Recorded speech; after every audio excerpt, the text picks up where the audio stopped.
Hello, good morning to all. నేను మా నాన్న అయితే పొద్దున్నే కూరగాయలు కొనడానికి అయితే వెళ్ళిపోయాం.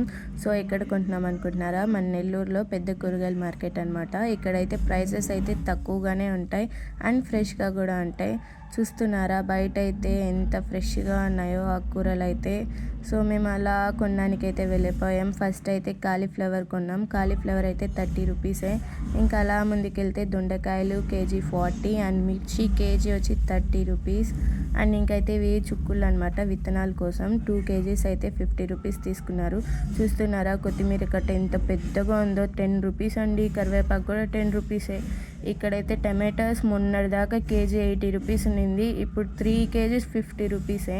అండ్ ఆకుకూరలు అయితే తీసుకున్నాం. సో ఇదైతే పనగంటాకు, 10కి అయితే 5 ఇచ్చారు. అదే ఇంటి దగ్గర అయితే 1 ఇస్తారు 5 రూపీస్కి. అండ్ పాలకు కూడా 10కి 4 ఇచ్చారు. ఇంకా డాడీతో వస్తే ఏదో ఒకటి కొనాలి కదా, సో అందుకని జాంకాయలు అయితే తీసుకున్నాం అక్కడే. లాస్ట్ అయితే మునక్కాయలు తీసుకొని వెళ్తున్నాం. సో చూస్తున్నారా మన సూర్యుడు కూడా వచ్చారు. మళ్ళీ ఎక్కడికి వెళ్తున్నారు అనుకుంటున్నారా? అమ్మ మళ్ళీ ఫోన్ చేసి పూలు తీసుకురామంది, పూలు తీసేసుకున్నాం. సో ఇంటికి వెళ్తున్నాం. Bye bye.